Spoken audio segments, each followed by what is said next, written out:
Hello, hello, hello. Alors, je suis heureuse de revenir sur Periscope parce que ça fait un bail et ça fait un petit moment que je me dis salut Nathalie. Ça fait un petit moment, déjà il faut que je pense à regarder du bon côté. Ça fait un petit moment que je me dis il faut que je refasse un Periscope et puis finalement je ne le fais pas. Un coucou Esther. Voilà, donc je suis de retour sur Periscope, mieux vaut tard que jamais et avec grand plaisir. Donc aujourd'hui, on va parler. Oui, donnez-moi des petits cœurs, donnez-moi des petits cœurs. Aujourd'hui, on va parler de ces journées de travail qui sont toujours beaucoup trop courtes pour beaucoup d'entrepreneurs. Alors, si vous ne me connaissez pas encore, je vais me présenter d'abord très rapidement. Je suis Joanne Tatam, je suis coach, mentor. Je suis aussi l'auteur du livre J'arrête le superflu. Et j'adore mon job parce que ce que je fais au quotidien, c'est que j'aide les entrepreneurs ambitieuses à être plus efficaces et à avoir un meilleur équilibre vie privée, vie professionnelle. Et il y a une chose qui revient très très souvent, que j'entends très très souvent, c'est mais Joanne, mes journées sont beaucoup trop courtes, j'ai tellement de choses à faire, j'ai une to-do list longue comme le bras et j'en viens jamais à bout, en tout cas j'ai l'impression de jamais en venir à bout. Et vraiment c'est un truc qui est super super courant.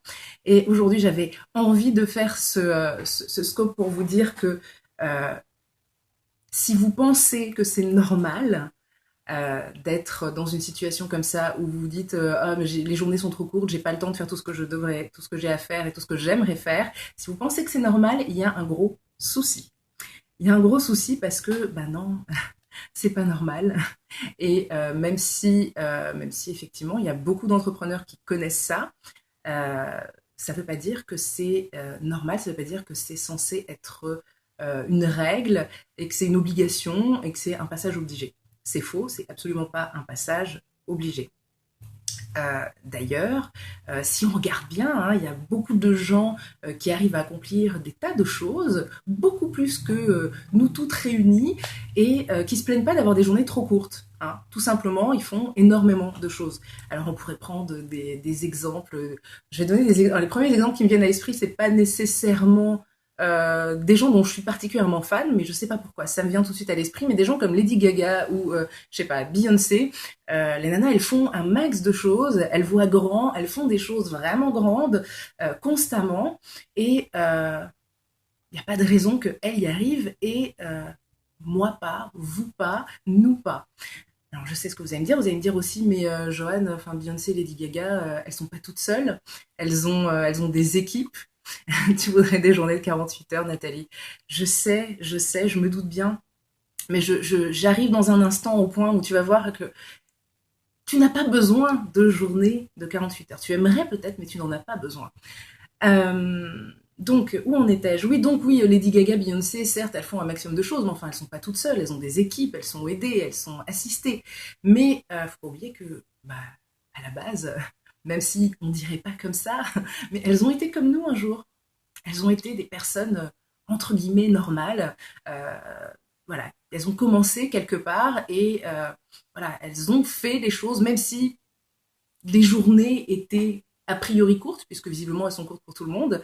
Euh, Elles ont accompli énormément de choses. Et je sais que parmi les entrepreneurs qui me parlent et qui me disent mais les journées sont trop courtes, j'ai pas le temps de faire tout ce que je voudrais faire, etc. Il y en a qui, dans le tas, n'accomplissent pas grand-chose finalement.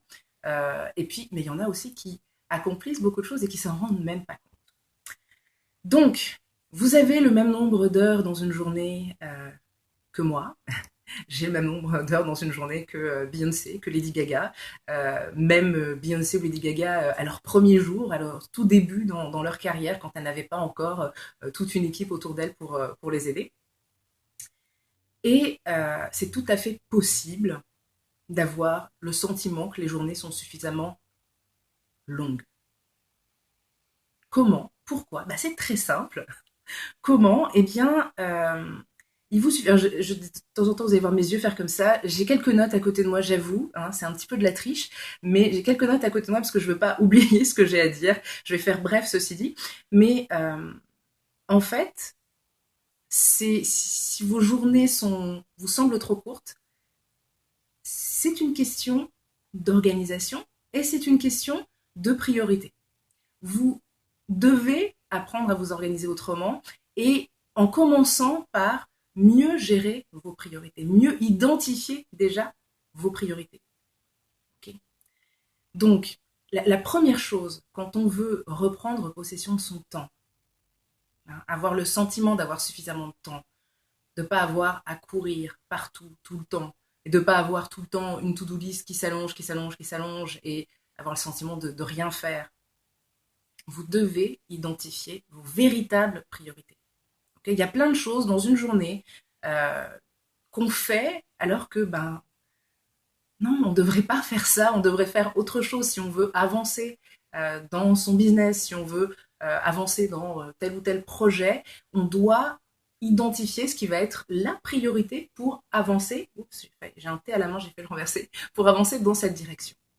Donc, votre priorité aujourd'hui, hein, et ma recommandation, ma prescription pour vous aujourd'hui, c'est d'identifier quelle est votre priorité.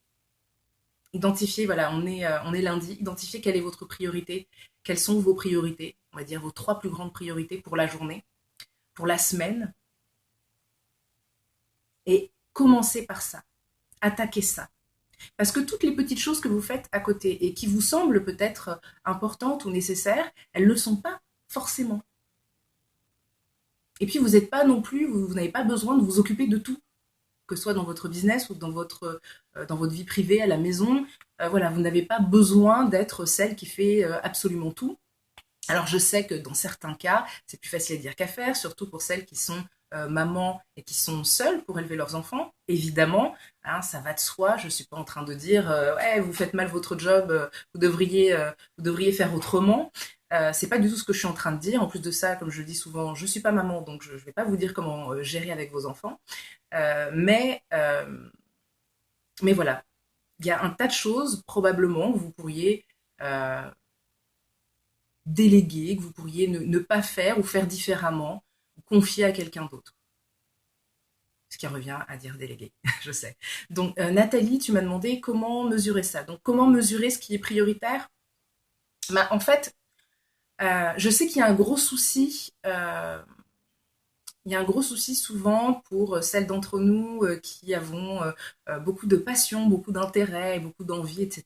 On se retrouve à avoir plusieurs projets en même temps. Et ça, déjà, ça peut constituer un souci quand on les place tous au même niveau. Donc évidemment, c'est un travail qui se fait en amont finalement d'identifier les priorités. C'est évidemment quand on a le nez dans le guidon et qu'on a 10 projets qui sont déjà à moitié avancés et voilà, qu'on a des deadlines, etc., que des gens attendent après nous notamment, etc. Évidemment, c'est bien plus compliqué. L'idéal, c'est d'arriver en amont à identifier ses priorités. Mais déjà, ce que je recommande généralement, c'est d'éviter de se mettre des projets d'importance et qui nécessitent une charge de travail similaire, de les mettre tous en même temps. Au-delà de 3, ça devient pas mission impossible, parce que tout est possible, je pense, à peu près, mais ça devient un petit peu compliqué. Donc déjà, il faut faire le tri entre, pour déterminer ce qui est vraiment prioritaire, c'est qu'est-ce qui va me permettre d'avancer dans la direction dans laquelle je veux aller. Et quand je dis la direction dans laquelle je veux aller, c'est pas uniquement en termes de ce projet précisément, mais en termes de la direction dans laquelle je veux aller dans ma vie en général et dans mon business en général. Donc ça nécessite de voir grand, en fait. Et ça, c'est super important, être capable de voir grand, d'avoir une vision pour ce qu'on veut obtenir, le style de vie qu'on veut avoir, le type de business qu'on veut avoir. Donc déjà, voilà, ce qui est prioritaire, c'est tout de même, voilà, c'est quand même ça, quoi. C'est l'idée de se dire, en faisant ce que je vais faire là, en misant d'abord sur ce projet prioritairement plutôt qu'un autre, en faisant cette action plutôt qu'une autre, je vais me rapprocher de ce qui me fait vraiment vibrer, de ma vision pour mon business et pour ma vie, et ça va me permettre d'obtenir à terme le style de vie que je veux obtenir. Voilà, donc ça c'est déjà un premier point. Est-ce que ça t'aide, Nathalie? Dis-moi.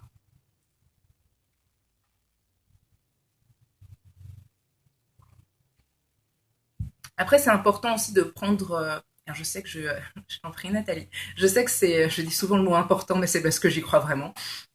Après, je pense que donc c'est important de garder à l'esprit que oui, bien entendu, il y a des tas de choses qui sont pas vraiment prioritaires, qui vont pas nous faire avancer dans la direction dans laquelle on veut avancer pour notre vie et pour notre business, mais c'est des choses voilà, qu'on a à faire. Je veux dire, tout ce qui est compta, les trucs un peu, généralement les trucs un petit peu chiants comme ça, voilà, on est un peu obligé de passer par là, quoi. Donc il faut le faire, il faut le gérer. Euh, je pense que ce qui est bien de faire, c'est d'arriver à planifier un petit peu, prévoir des moments dans la semaine, des tranches horaires précises, si ça aide, des jours spécifiques, si ça fonctionne mieux comme ça, pour s'occuper de ces choses-là qui sont pas vraiment prioritaire pour avancer dans sa vie. Oui, compta mourir, on est d'accord. J'ai un peu ce sentiment aussi. Mais après, voilà, il faut, je pense que, alors je dis ça, je le dis aussi pour moi, c'est à moi-même que je le dis, mais voilà, je pense qu'il faut arriver à voir ce genre de choses super chiantes comme la compta, tous les trucs administratifs, comme étant des choses qui, mine de rien, nous font avancer. Ce sont des petites choses très très reloues, mais qui nous font avancer finalement et qui sont importantes et qui soutiennent finalement notre activité. S'il n'y a pas ça, à un moment donné, le truc s'effondre. Donc, il faut le faire, il faut laisser une place. C'est pas important, c'est indispensable, mais c'est pas important au sens, voilà, c'est pas un truc essentiel qui va nous faire, voilà, nous faire vibrer et nous faire avancer. Alors, si on est contraint de gérer des projets selon des échéances fixes, alors, la question, c'est, je poserais plutôt la question en d'autres termes, comment ça se fait euh, que tu te retrouves à avoir des projets dont les échéances ont été fixées peut-être mal au départ, ou peut-être qu'il y a trop de projets en même temps aux échéances similaires. C'est une question à se poser. Après, je sais pas, donc j'ai pas eu le temps, je suis pas sûre d'avoir bien lu, j'ai pas eu le temps de vraiment de voir le pseudo, je suis désolée, je suis encore un peu nouvelle dans le game de Periscope, donc entre dire ce que j'ai à dire et regarder les commentaires qui défilent, c'est tout un sport pour moi. Donc voilà, évidemment, ça dépend de tous du business de chacun. C'est plus difficile, effectivement, quand on est prestataire de service que quand on est, comme moi, par exemple, le coach, où finalement, je fais un peu vraiment ce que je veux, puisque voilà, j'ai pas à rendre des comptes à des clients finalement, même si je les accompagne. Évidemment, l'objectif c'est qu'ils réussissent et que voilà, on a des rendez-vous, etc. Euh, L'idée c'est d'arriver à anticiper aussi. Ah oui, tu as des échéances qui sont fixes, etc. Mais peut-être que ouais, peut-être que le temps qu'il te faut pour faire un job, tu l'as mal anticipé. Il y a toujours des imprévus, c'est important d'en tenir compte. Euh, voilà, je ne sais pas si ça aide. Je ne sais pas, encore une fois, je ne sais pas quel est ton contexte précis.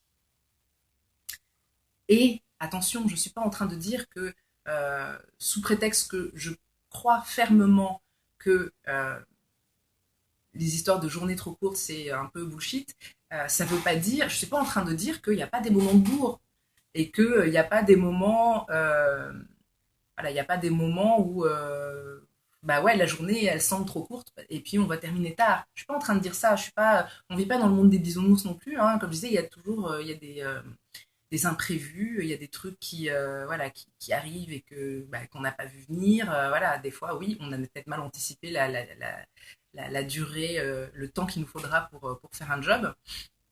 Mais voilà, je pense qu'il y a un certain nombre de choses qu'on peut arriver quand même à anticiper et je pense pas que ce soit normal que absolument chaque jour de l'année, on ait le sentiment d'avoir des journées trop courtes et qu'on n'arrive pas ou qu'on ait le sentiment de ne pas arriver à venir à bout de cette to-do list. Voilà. Donc j'ai vu apparaître le mot, enfin vite fait la phrase, c'était le sens de ma question. Est-ce que j'ai répondu à ta question? Est-ce que ça t'aide ou pas? J'espère que oui. Je crois que c'était Phileas, je ne suis pas sûre. J'en profite pour remercier, j'ai vu passer KDFA, j'ai vu que tu avais partagé KD. Merci beaucoup d'avoir partagé ce scope auprès de tes abonnés, si j'ai pas rêvé. Voilà. Donc, je ne vais pas vous retenir trop longtemps. Hein. Je sais que vous avez une journée, probablement une journée remplie de choses importantes à faire. C'est aussi mon cas. Donc, bah, écoutez, je vais vous laisser s'il n'y a pas de questions supplémentaires. Je vais refaire d'autres scopes très prochainement, chaque jour de la semaine, cette semaine, toujours autour de l'efficacité, de la gestion du temps, l'équilibre vie privée, vie professionnelle. Si vous avez envie d'aller un petit peu plus loin avec moi, si vous êtes une entrepreneur, alors c'est ouvert aux hommes aussi, hein. Si vous êtes une entrepreneur et que vous avez envie, merci Nathalie, si vous avez envie d'être plus efficace tout en étant plus sereine, n'hésitez pas à vous rendre sur cette page. Je vais vous montrer tout de suite l'URL. Je t'en prie, Phileas.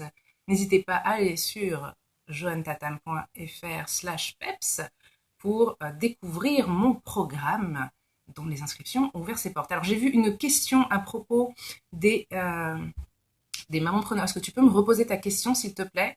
Parce que j'ai pas eu le temps de la lire en entier.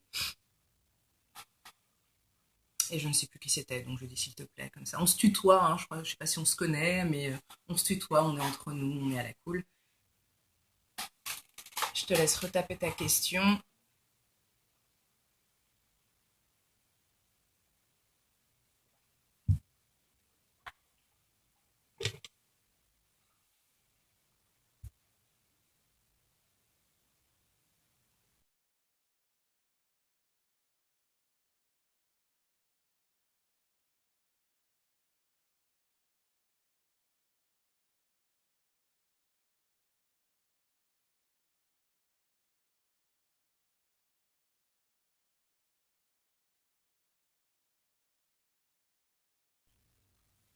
Ok, bon, écoutez, je ne sais pas qui avait une question et je ne sais pas quelle était cette question, j'ai pas eu le temps de la lire encore. Toutes mes excuses. Vous pouvez me retrouver de toute façon hein, sur Twitter. N'hésite pas à venir me poser la question sur Twitter et je te répondrai sur Twitter. Voilà. Bon, allez, cette fois-ci c'est la bonne. Je vais vous laisser retourner vaquer à vos occupations. Je pensais que ce serait plus court que ça, tiens, ce scope aujourd'hui. Je vous retrouve avec grand plaisir demain, toujours sur une thématique autour de l'efficacité, de la gestion du temps, l'équilibre vie privée, vie professionnelle pour les entrepreneurs. Et j'essaierai d'avoir un meilleur éclairage parce que je me rends compte que ça n'a pas du tout. J'ai fait des tests tout à l'heure, mais la lumière a bougé. Voilà. Bon, bah salut, oui, Nathalie. À très vite.